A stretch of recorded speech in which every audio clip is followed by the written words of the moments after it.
Good afternoon and welcome to today's episode of Nutmeg Sports here on the HAN Network. I'm Frank Granito and I'm joined by Donald Eng in studio today. Don, football season has officially kicked off and what an exciting weekend it was.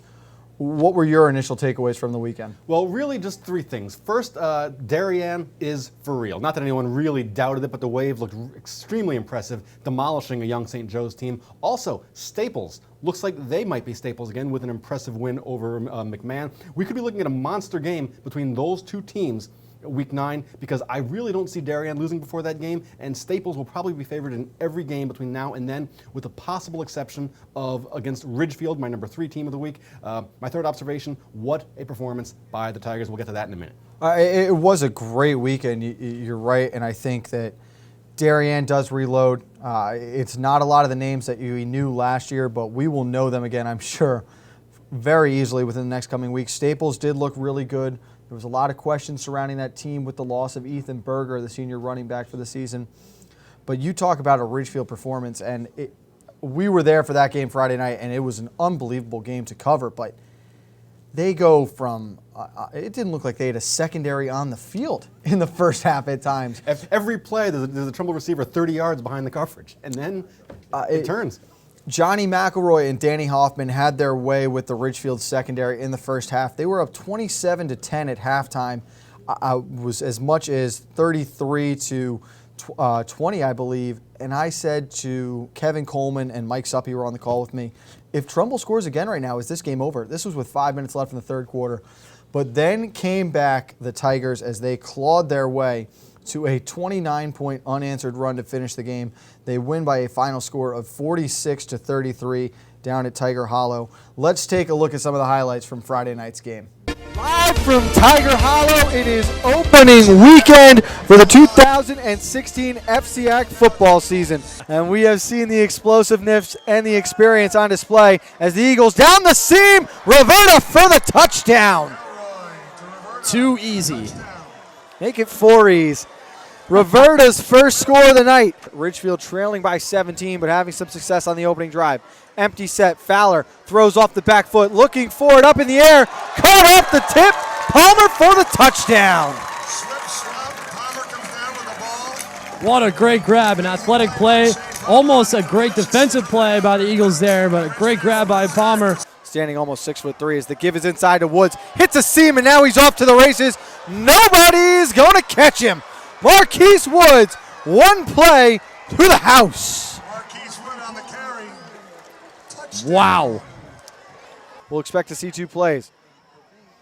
Fowler, design run play off the fake pass, heading for the goal line. Touchdown, Tigers. And there is life yet again here in Ridgefield. They will have to go for 2, though. Looks left, pumps the bubble. Now he wants to go up top. He's looking for Lowe, going up for it, makes the catch, makes it a miss. Touchdown, Tigers. And we are a 2-point conversion away from a tie football game, Kevin Coleman. Fowler dropping back, looking over the middle, tries to float one. He's got Palmer in space, heading towards the sideline. Jumps over one man. Touchdown, Tigers. Well, they got going, Kevin. Fowler looking left. He's going to throw the long ball down the right side. He's got Lowe to the 5. Touchdown! Shows how much I know. What a gutsy call. 3rd and 17. Throw the long ball. And that is going to do it here. It's a 29-point run from Ridgefield to end the game. They come back from being down at 17 at the half. The final score, the Tigers 46, the Eagles 33. Really a great performance in that second half by Ridgefield. But before we get to the comeback, Don, we talked earlier in the day off the air about all the penalties we saw in that game. We saw them again on Saturday and throughout the FCIAC with a lot of games. What do you think it was about Week 1 that it was so penalty riddled throughout the entire FCIAC? Well, I think the biggest thing that affects that is the changes in the CIAC rules regarding preseason practices and scrimmages, particularly with some of the teams that opted for spring practice versus extra days in the fall. You know, actual live practice with pads and live tackling. It's a lot less a part of preseason than it used to be, and as a result, it's very hard for the kids to really get a sense of how a game feels. And so, when your offensive lineman, whatever, the defender actually shoulders away past him. What happens? He grabs him, or or they're just not used to that kind of cadence, simply because they haven't had the kind of live practices that they used to have a lot more of, just a few years ago. So that was the biggest thing I thought, and so we see that teams really are a work in progress sometimes for the first month of the season. And we talked about it on the air with Mike Suppy and Kevin Coleman. There were 4 hit-to-the-head calls, helmet-to-helmet contact penalties that were called in the first half of Friday night's game. Obviously, the most controversial and most talked about subject in all of football right now at every level is concussion protocol. I really liked that the referees were consistent with their calls. I thought they were the right calls to make. There was one hit where you could blatantly hear the helmets crashing into each other. My only concern moving forward is they've now set the standard that they're going to call these penalties. They need to be consistent and call them all the way through. You can't become a bit wishy-washy and let kids get away with this kind of contact now. No, you really can't, and that's the thing. I mean, as long as we keep in mind that we're protecting the health of these players, then they're going to be encouraged to err on the side of throwing the flags. Now, and so you would hate to see if kids start getting suspended for hits like this, particularly if they're inadvertent. But clearly, the very last thing anyone wants is to see kids getting hurt on the field. So, kudos to the CIAC for calling that a lot tighter, and hopefully, the game just gets safer and while retaining its competitiveness. And that's a good point, because there are rules with targeting that you're subject to ejection if it is a bad hit and the refs feel that way. If you're thrown out in the first half of a game, you'll miss the second half. You're eligible to play the next week. If you're thrown out in the second half, you have to miss the first half of your next game. And none of the penalties that were called Friday night were vicious or malicious hits. It was inadvertent. The kids were coming in and they struggled to just be under control of their body. But again, it's week 1. But we've moved now towards the comeback, Don, and it was really just a tale of 2 halves. The first 24 minutes of this game, it looked as though Trumbull was going to be the team to beat in the FCIAC this year. They were all over the place. I mean, throwing the ball all over the place. McElroy was incredible. But in the third quarter, after that Marquise Woods touchdown run with about 9 minutes to go, it was a different Trumbull team. Would you credit this game to Ridgefield winning the game, or did Trumbull lose it?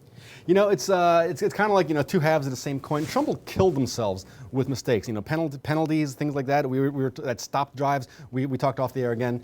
Trumbull was up 27-10. Could have had probably 40 points on the board. They left those points on the table with penalties. I thought they had 4 or 5 chances, even as it was, to put the game away. But then, on what was a pretty muggy night, Ridgefield's depth showed up.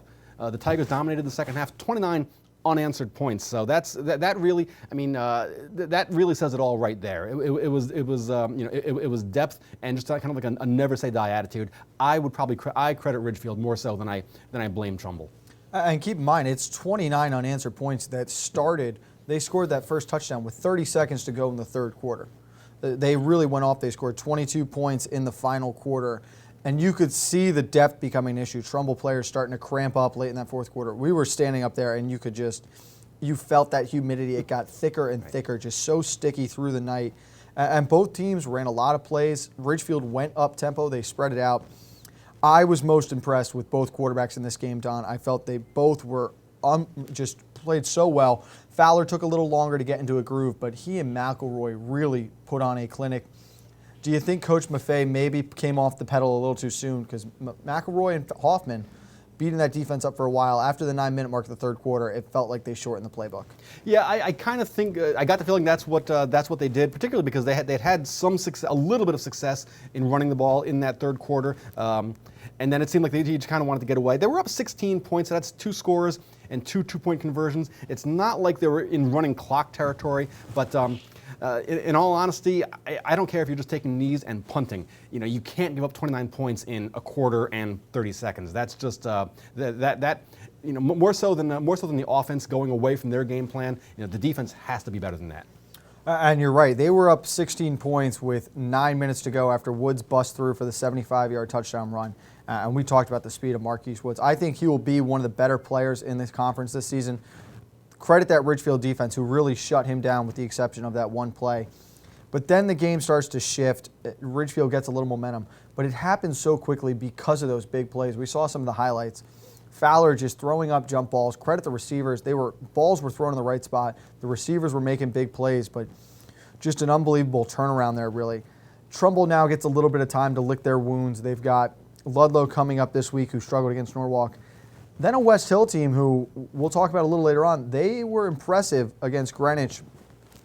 Ridgefield, though, has got to regroup quickly. They travel to Dunning Stadium on Friday night and will take on New Canaan. Based on what we saw over the weekend, New Canaan struggling a little against Trinity, but it's a good Trinity team.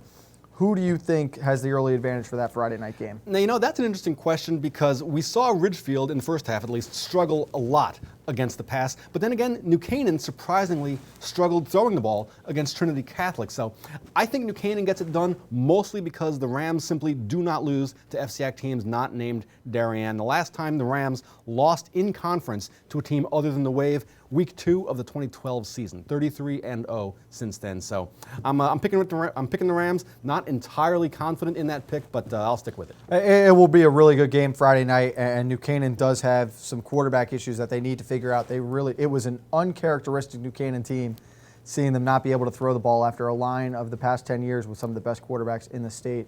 We will have the coverage of that game on Friday night, FCIAC Tailgate at 5:15, and pregame starts at 6:50. But let's step aside here quickly on Nutmeg Sports. When Don and I get back, we'll take a look at our Saturday broadcast between Danbury and Stamford, and we've got some highlights from the defending state champions as well. Have a sports injury or a slip and fall that needs immediate care? Coastal Ortho Express Urgent Care gives you direct access to an orthopedic specialist fast, without an appointment. Biking, golf, tennis, soccer, whatever the sports injury is, sprain or fracture, Coastal Ortho Express can help. Coastal Ortho Express Urgent Care, open Monday through Saturday, now in 2 locations. The iPark building at 761 Main Avenue in Norwalk and 36 Old Kings Highway South in Darien. Or go to coastalorthoexpress.com, like them on Facebook.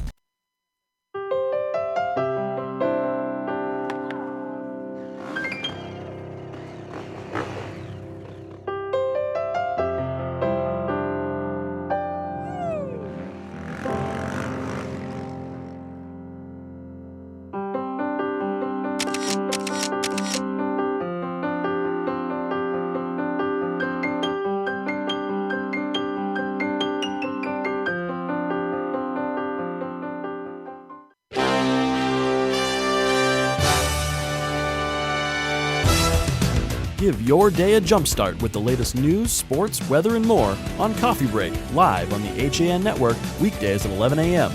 Connecticut news doesn't get any more local than on Coffee Break. At Mex on Main, Trumbull's very own Mexican grill, we're all about fresh, fast, and friendly service.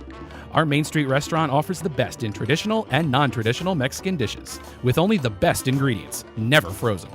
From authentic burritos, fajitas, quesadillas, and salads, we have something on the menu for everyone in the family.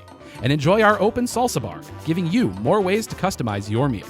Stop in for lunch or dinner at 6528 Main Street, Trumbull, or find out more at mexonmain.com. At Elements Massage Ridgefield, we believe in quality services that are affordable and focused on therapy and healing. The licensed massage therapists are available 7 days a week, offering deep tissue and Swedish massage, as well as prenatal and couples massage. Special introductory rates are available now, or try our Elements trademarked wellness program. For more information, contact Elements Massage Ridgefield at 203-403-3348 or visit elementsmassage.com/Ridgefield.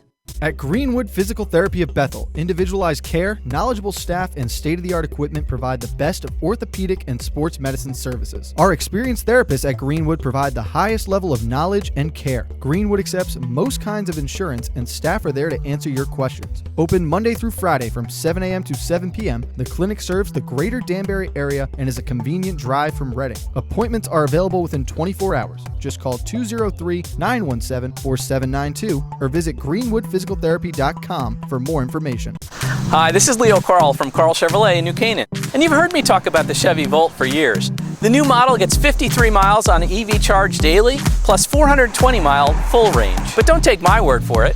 You need to come in and test drive the Volt yourself. Visit us at 261 Elm Street in New Canaan or online at carldirect.com.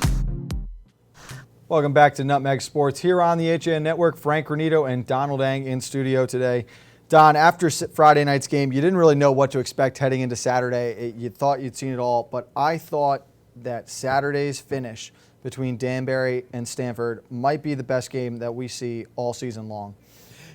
Yeah, well, you know, it was, and the game, it was just sort of just a strange game. I really don't even know how to describe it. It was a strange game for the first half and a lot of the third quarter, and then the two teams just really kind of kicked it into gear, and they both really went after the win. So it was a very exciting last 10 minutes or so. Really the opposite of what we saw on Friday night, where you've got both teams trying to air it out. Ridgefield came out for the entire second half, just lived in the empty set. The run almost wasn't even an option. Danbury running that traditional wing tee option attack. Stamford trying to pound the ball with Diaz and Freckleton for the entire game. It was back and forth, but it was slow 40 minutes, and then the last 8 minutes or so of that game really got exciting. Let's take a look at some of the highlights from Boyle Stadium on Saturday afternoon. Hatters and the Stamford Black Knights, they bring Augusto in motion. It's a quick pitch out to him. Trying to find some blocks, hits a seam, now heading for the right corner. Makes one man miss, and he's in for the touchdown. You had no perimeter and no overhang play there. Absolutely not. And what a great block. 3rd and 5. The give to Diaz. Running on that right side, following blockers. Makes his way through the original hole. Steps off one man. Big block there. Diaz tiptoes the sideline. Touchdown. Before that, though, it's 2nd and goal. Fake the jet sweep. Option pitch. Augusto working to left. He's got blockers and room. Cutting inside. Heading for the end zone. Touchdown, Hatters. Rendered that discussion moot. 2:59 on the clock. So if I'm in this low set. snap again. Vine's able to recover, and he runs it in. Incredible blocking. Titus James on that right side of the line leading the way. Taking the snap, Duncan. Looking to the left, comes back right. He's got a man on the wheel route, wide open, going up, makes the catch, and the 3-yard line. It's Nick Romanella. He caught the big seam pass early in the third quarter. The give to Diaz, jumping to his left, driving for the pylon. Touchdown, Black Knights.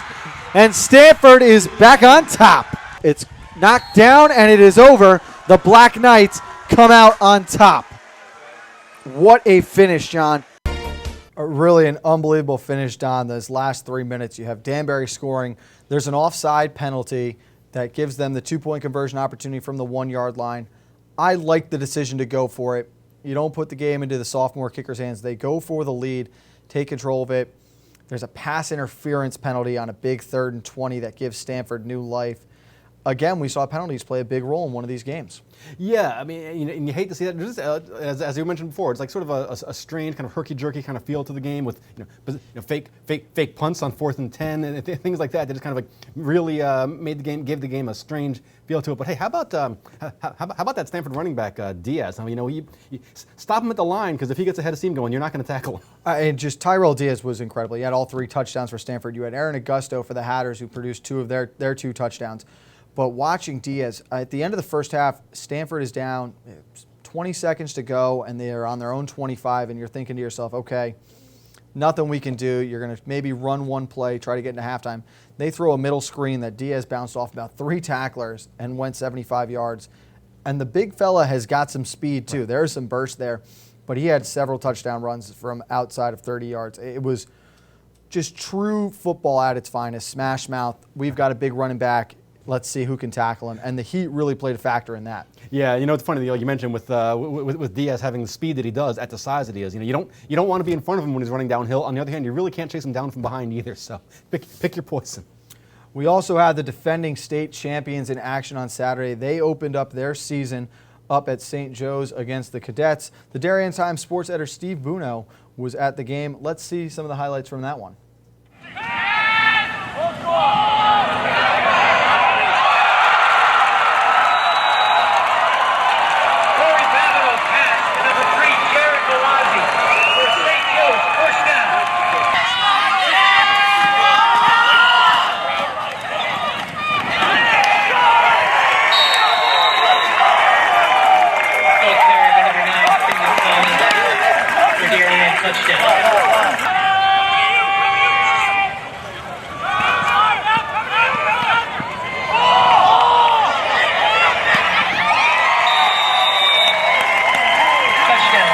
away.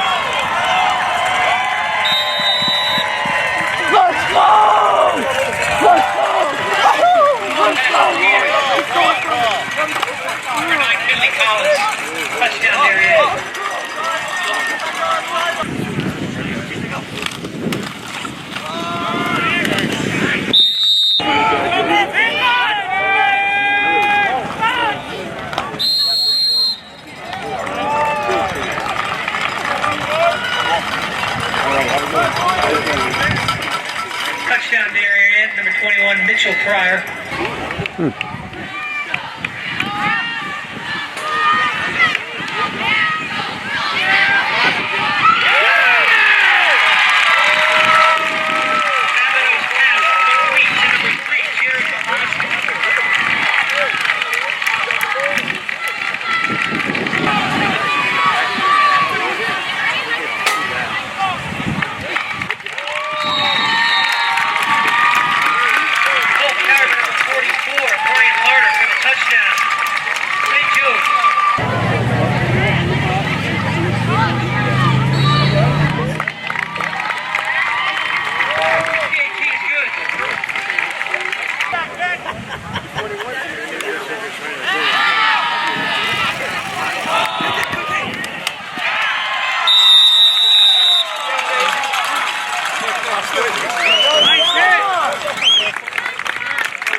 So the Wave clearly able to reload in the offseason. Brian Peters, the new quarterback, replacing Timmy Graham with a big game.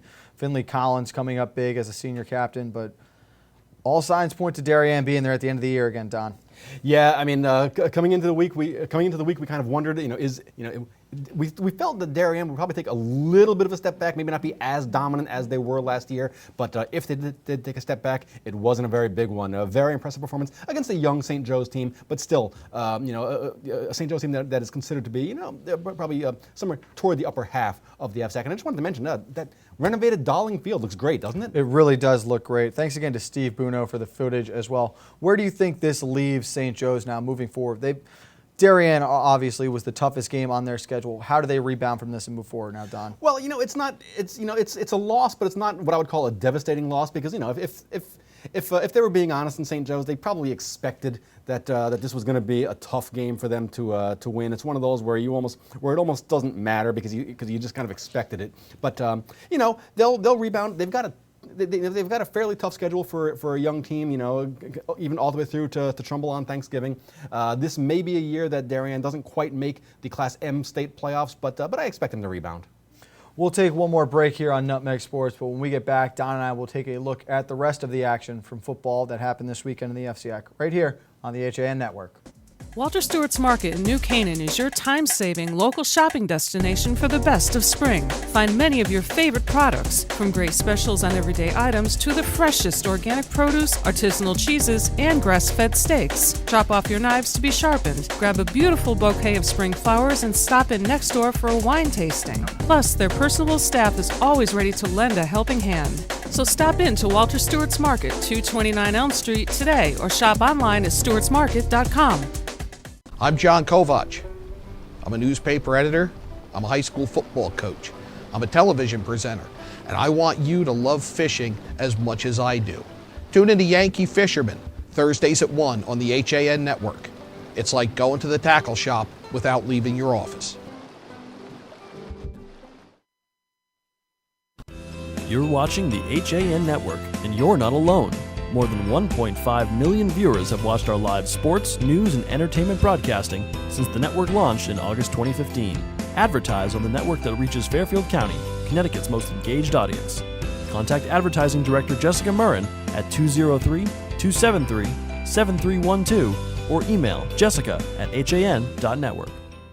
At Ridgefield-Trumbull, the game is always on inside. Recently renovated and home to one of Connecticut's largest indoor turf fields, InSports is a multi-sport recreation center providing state-of-the-art facilities for league play, camps, and youth programs. Players have access to soccer, lacrosse, football, baseball and softball, field hockey, rugby, basketball, volleyball, and social game facilities. InSports has also launched an early childhood development program, a daycare and pre-K program all rolled into one. Don't miss out on the fun. Find out more at insportscenters.com or call 203-268-1214.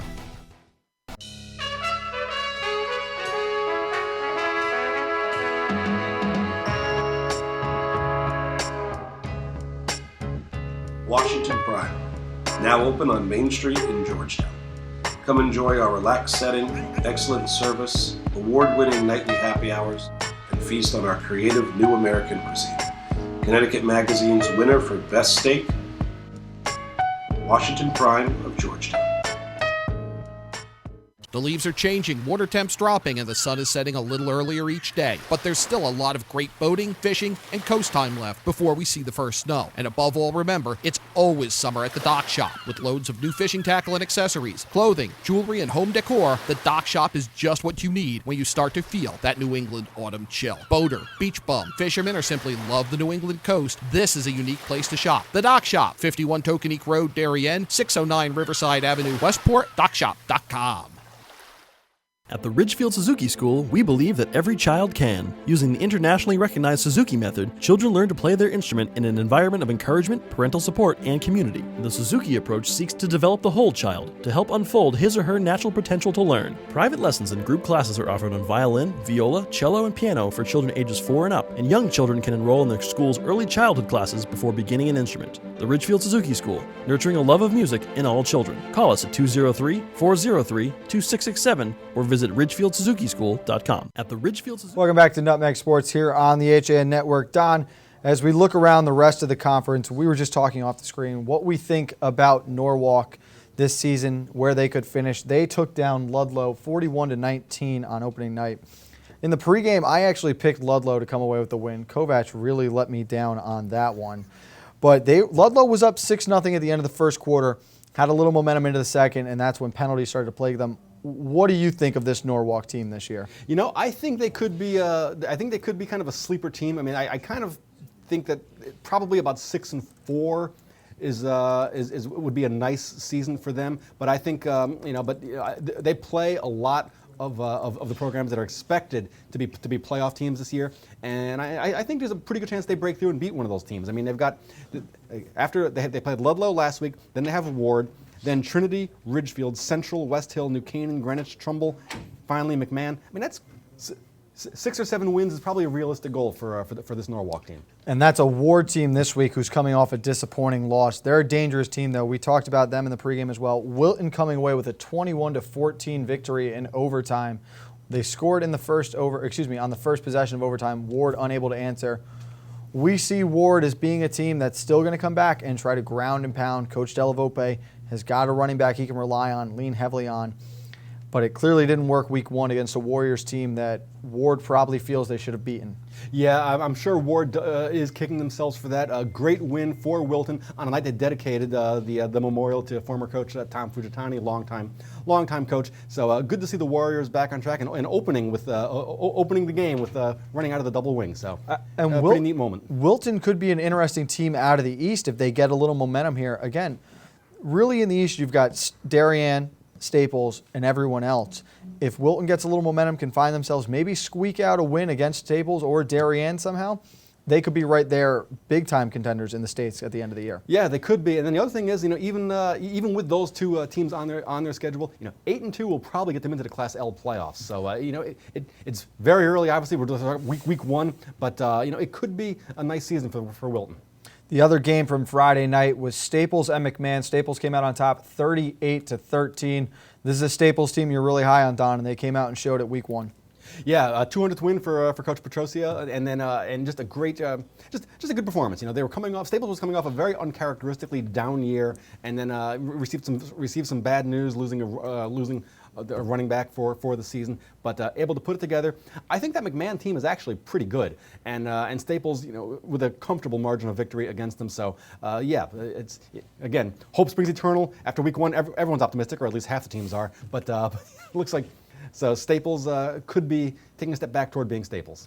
And obviously McMahon, that's a tough way to start the season. Staples a very good team. They bring back a lot of experience and have very high expectations for the season. But I think McMahon will be able to bounce back. I don't think we've seen the last of them for sure. Then you move to Saturday, and the only two games besides the two last games we haven't covered yet are both the Marinelli games. You had New Canaan playing Trinity. The Rams come out on top 20-6. 14 of those points, though, really go to the defense in the second half. They forced a fumble and recovered it at the 1-yard line. And then you had a pick six from James Ferrer later on. Trinity looked very good, did a great job controlling the clock, but for the first time in a long time, New Canaan with serious question issues at the quarterback position. Yeah, no question about it. Really, I think they completed less than half of their passes for the game. Finally, turning to the freshman quarterback, what's his name, Pine, for the bulk of the game there. So it's you have to figure New Canaan will get it straightened out. They always do, but certainly Trinity Catholic look in defeat with a very impressive showing. No one has really shuts down New Canaan's passing attack, but Trinity for the game did. And the freshman quarterback, Pine, led the only touchdown drive the offense had for the Rams, not including the 1-yard touchdown run from Ryan O'Connell in the third quarter. But I think we'll see a lot more of the freshmen. Ryan O'Connell was an absolute stud on the field on both sides of the ball. He had a 60-yard run and an interception for a touchdown called back in the fourth quarter. He still had 2 rushing touchdowns and an interception on the game. They're going to have to rely on O'Connell a lot this year, but the defense looked very strong. Then you've got Johnny Marinelli, as it took the Cardinals all 48 minutes to take care of the West Hill Vikings. They scored with just over 40 seconds remaining in the fourth quarter to come away with the 22-16 victory. Johnny undersold this Greenwich team, saying they're still in that rebuilding process. They're getting there, but they're not quite where they want to be. Is Greenwich not as good as we think, Don, or was this a better West Hill team than we expected? I kind of think that West Hill was a bit underrated coming into the season. It's so hard to make an upward climb in a league like the FCIAC because you do have a lot of heavyweights in the standings above you that you've got to get past.